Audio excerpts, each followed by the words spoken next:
Mountains don't care about comfort, and clearly neither did Japan when it built these off-road monsters. These off-road beasts weren't just for trails, they were made to conquer cliffs, snow, and chaos. Today we are going to take a journey through time and uncover the most insane vintage Japanese vehicles that still dominate off-road trails. The 1995 Hilux Surf SSRX wide body might have been built for suburbia, but don't let the power windows fool you. This thing shares blood with war horses. Underneath that wide body shell is the same rugged frame as the Toyota Hilux pickup. A vehicle so tough it became the unofficial ride of choice for rebel groups, special forces, and the occasional goat herder with attitude. Powered by a 3.0-liter turbo diesel or 2.7-liter petrol four-cylinder, and armed with selectable four-wheel drive, this Surf had the guts to climb, crawl, and conquer long before overlanding became a hashtag. Coil springs replaced the pickup's leafs up front for better comfort, but it didn't lose any grit in the process. So no, it wasn't built for the battlefield, but it came from the same school of hard knocks.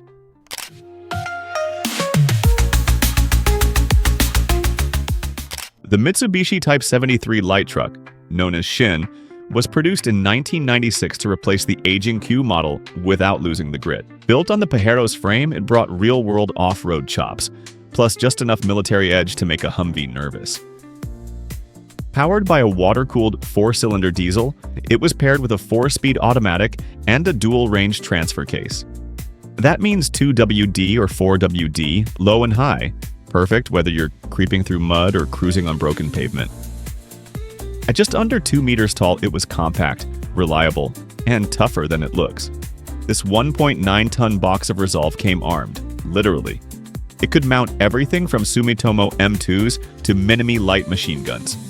And when it was deployed to Iraq with JSDF peacekeepers, it even got bulletproofed. Because, just in case Article 9's pacifism met roadside reality.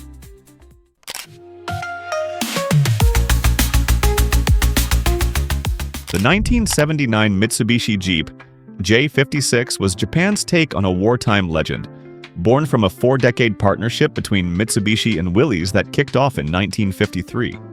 Based on the rugged CJ3B, the J56 carried forward that classic boxy silhouette and battle-tested layout, but added a few Japanese touches. Better build quality, improved reliability, and a surprisingly refined engine for the era. This one typically ran a 2.7-liter four-cylinder engine, around 105 to 110 horsepower, mated to a 4-speed manual and proper 4WD with low-range gearing. Built on a ladder frame with solid axles and leaf springs, it handled rough terrain like a seasoned mountaineer. Slow, steady, and utterly unfazed. At just under 3.9 meters long, it was compact, but in no way soft. Just a blunt force tool for trails, fields, or forgotten backroads. Hit the subscribe button if rugged rigs and tactical terrain crawlers are your thing, because we're just getting started.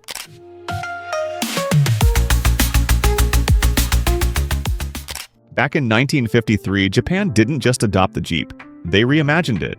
Meet the Mitsubishi Jeep J3, the mountain goat of post-war mobility. This thing rolled into service doorless, roofless, and left-hand drive, right into a country that drove on the left.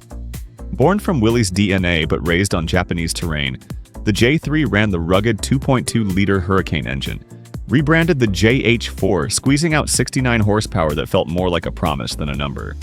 The J3 wasn't built for comfort, it was built to haul troops, supplies, and guts over hostile hillsides. And while the Land Cruiser and Patrol grabbed headlines, the J3 quietly did the dirty work. With time, Mitsubishi added right-hand drive, more wheelbase options, and even diesel variants. But that original J3? It's the blueprint for Japan's off-road obsession. Lightweight, mechanical, and made to move mountains.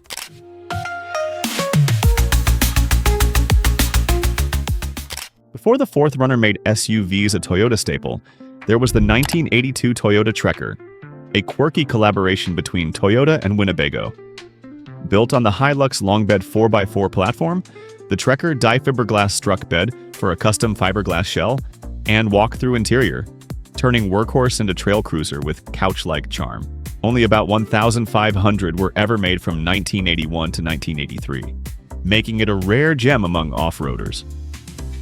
Powered by the loyal 2.4-liter 22X four-cylinder engine, it produced around 100 horsepower, paired with a 5-speed manual that let it climb, crawl, and cruise like a champ. The full-time 4WD setup, compact size, and decent approach angles gave it real dirt road chops.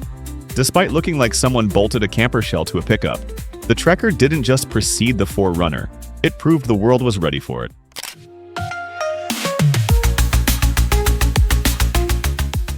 The Datsun 620 rolled out in 1972, like it had something to prove, and it did. With a curb weight under 2,700 pounds, and engines ranging from the humble 77 horsepower J15 to the L20B's 110 horsepower, it wasn't built to race, but it could definitely outlast your cousin's Chevy. Top speed? About 84 miles per hour if you were brave. Gearboxes included 4-speed manuals, a 5-speed manual, and, you might not believe it, a 3-speed automatic, the first ever on a Datsun pickup. It rode like a truck, but its compact size and tight steering made it surprisingly nimble off-road. The long bed and king cab variants gave it real utility, and with disc brakes and electronic ignition added in 1978, it modernized without losing charm. The 620 was the quiet pickup revolution, reliable, unkillable, and cooler now than it ever meant to be.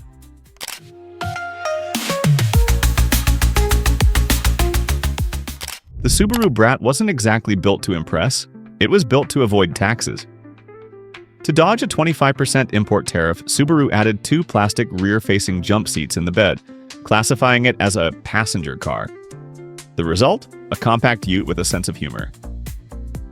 Built from 1978 to 1987, the Brat borrowed its chassis and AWD system from the Subaru Leone wagon. Power came from a 1.6-liter or 1.8-liter flat-4 engine, with a turbo option arriving later, topping out at 95 horsepower.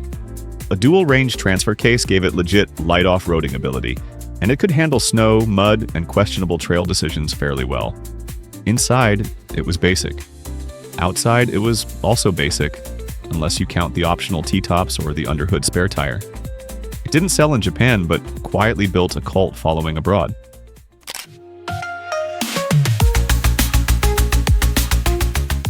The 60 Series Nissan Patrol was Japan's answer to, how rough can we make it and still call it a vehicle? Launched in 1959, it came in short and long, wheelbase versions, built to muscle through the Aussie outback. North America got a brief taste from 1962 to 1969, sold through Datsun dealers, but branded as Nissan, making it one of the first Nissans sold here before anyone knew how to pronounce it. Under the hood was a burly 4.0-liter inline-6, making up to 143 horsepower, backed by a part-time 4WD system and a 3 or 4-speed manual. No nonsense, no luxuries, just raw metal and determination. There was even a firefighting version because fire trucks apparently wanted in on the fun. It wasn't pretty, it didn't care, but it could climb, crawl, and endure like a champ.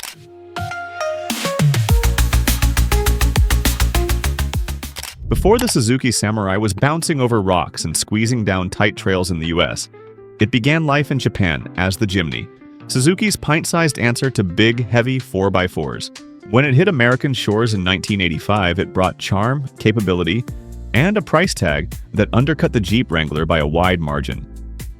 Power came from a 1.3-liter inline-4, making around 63 horsepower, paired with a 5-speed manual and a dual-range 4WD system. It wasn't fast, 60 miles per hour, but off-road, it was a mountain goat. Solid axles, leaf springs, and a curb weight, just over 2,100 pounds, gave it trail cred far beyond its size. Early models rode rough, but later ones got softer springs and thicker sway bars. The Samurai stuck around through 1995, earning its place as one of the most lovable little off-roaders ever built.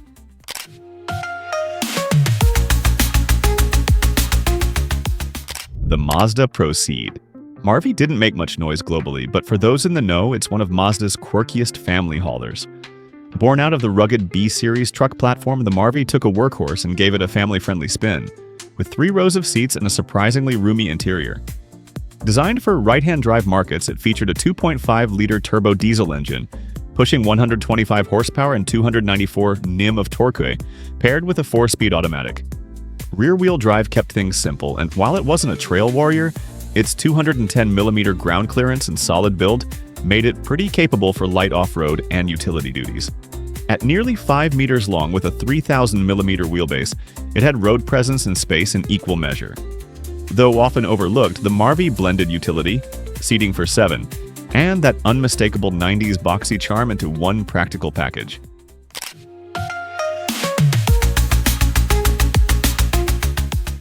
Before the Frontier took the stage, the Nissan Hardbody was the mini truck champ of the streets and trails. Officially known as the D21, this little beast rolled out in 1986 and flexed serious attitude with its sharp body lines and double-walled bed.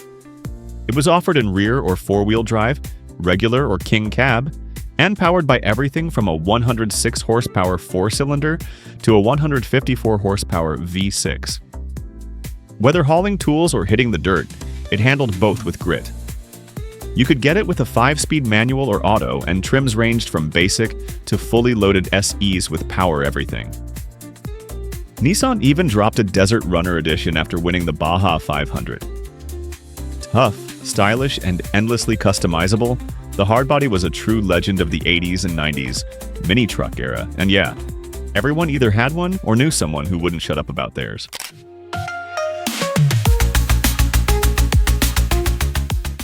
The Toyota Hilux debuted in March 1968 as a compact pickup born from Toyota's tie-up with Hino, blending high and luxury into a workhorse frame. Early models used a simple ladder frame, double wishbone front suspension with coils, and R-Series four-cylinder engines, paired to manual gearboxes driving rear or four-wheel drive. By the early 70s, long wheelbase and more powerful engines, up to 2.2 liters, arrived, along with options like front disc brakes and an automatic gearbox. It wasn't built for comfort, but its rugged chassis and reliable driveline earned legendary status. People drove Hiluxes across deserts, snow, and volcanoes to prove they simply wouldn't quit. Compact dimensions and solid axles gave honest approach and departure angles, while simple mechanicals made repairs in the wild straightforward. Over generations, Toyota refined interiors and powertrains, but the core remained. A no-nonsense pickup that thrives off-road and outlasts expectations.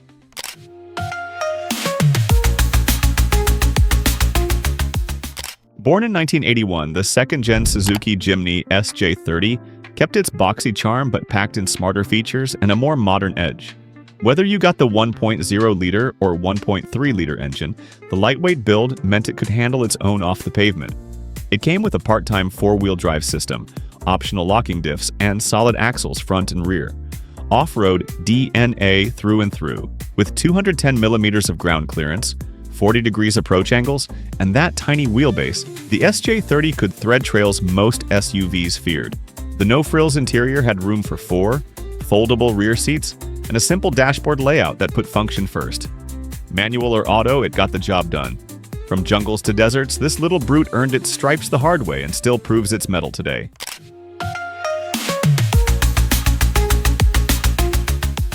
The 1988 Nissan Pathfinder was peak 80s both in design and in attitude. Born when SUVs were still rugged rebels, this two-door beast shared its bones with the hardbody pickup and looked every bit the part. Its 3.0-liter 5.6 only made 145 horsepower, but with 166 pound-feet of torque and a 4-speed auto, it pulled like a champ. It rode on coil springs in the back, torsion bars up front, and handled like a couch on roller skates, but the plush interior, with ribbed cloth seats and thick pile carpet, more than made up for it. With chunky right angles, epic blue trim, and storage galore, it was a glam truck with trail cred. Off-road ready, tall on clearance, and rocking gear like cruise control and a moonroof, it helped transition SUVs from rough road toys to lifestyle icons.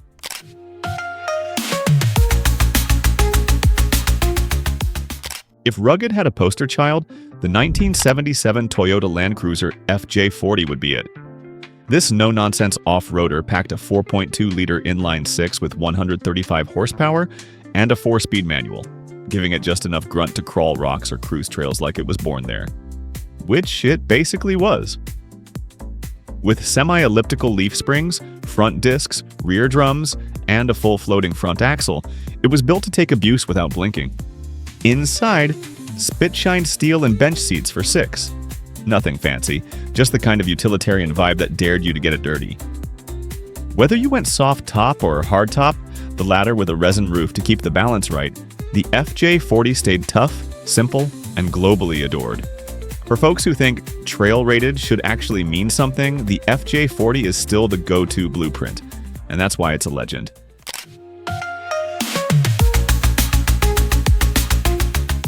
The Isuzu Trooper was never flashy, but it could climb rocks while hauling half your garage. Early models kicked off in 1984 with a 1.9-liter four-cylinder and a 4-speed manual, pushing out just 86 horsepower to move a nearly 3,700-pound frame. Not fast, but surprisingly capable off-road. By 1987, buyers could opt for a 2.6-liter fuel-injected four-cylinder or even a Chevy-sourced 2.8-liter 5.6, both offering 120 horsepower.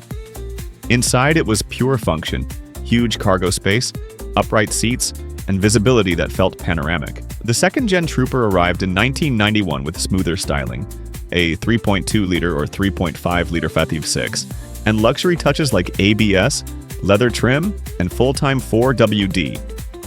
Despite its upgrades, it never lost its rugged core, a tall stance, 4x4 chops, and truck-like durability.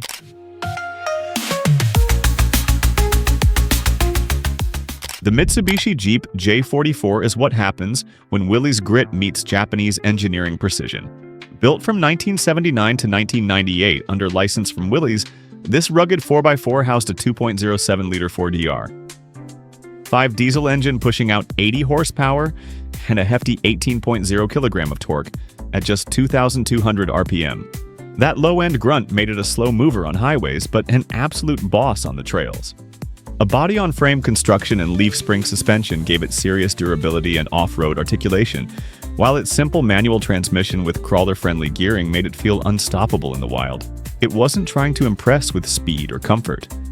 What it delivered was reliability, brutal simplicity, and the kind of mechanical soul that modern rigs often lack. For pure off-road authenticity, the J44 keeps it old school and is proud of it.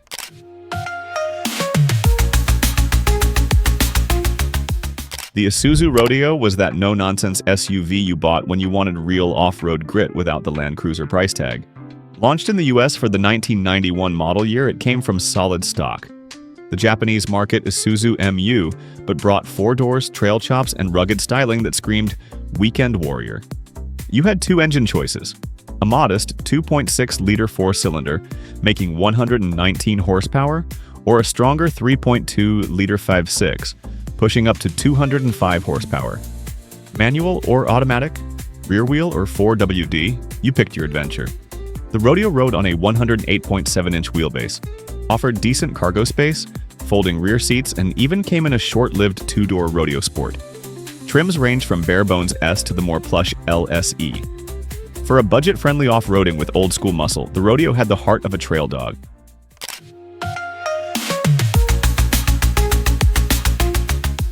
A far cry from its budget roots, the 1998 Isuzu Amigo packed a 3.2-liter DOHC V6, producing 205 horsepower and 214 pound-feet of torque, launching it to 60 miles per hour in a snappy 8.0 seconds.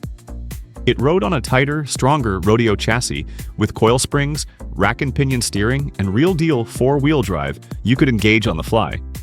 Though compact at 96.9 inches long and with a 96.9-inch wheelbase, this 2-door SUV felt planted, sporty, and surprisingly comfortable. Inside, it leaned Spartan with manual locks and crank windows.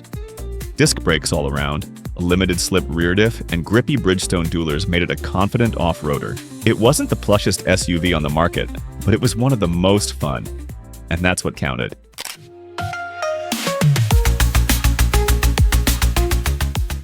The first-generation Nissan Frontier bridged the gap between workhorse and weekend warrior. Born to replace the aging hardbody, it offered single cab, king cab, and even a family-friendly crew cab, with 4 full doors and a 3-across rear bench. Power came courtesy of a torquey 2.4-liter, inline-4 engine after 1999. The new A 3.03-liter V6 produced 170 to 180 horsepower straight out of the Pathfinder, plus an optional Eaton-blown V6 for those craving extra boost. You chose two-wheel drive for highway chores or part-time four-wheel drive, courtesy of a low-range transfer case for tackling back road trails.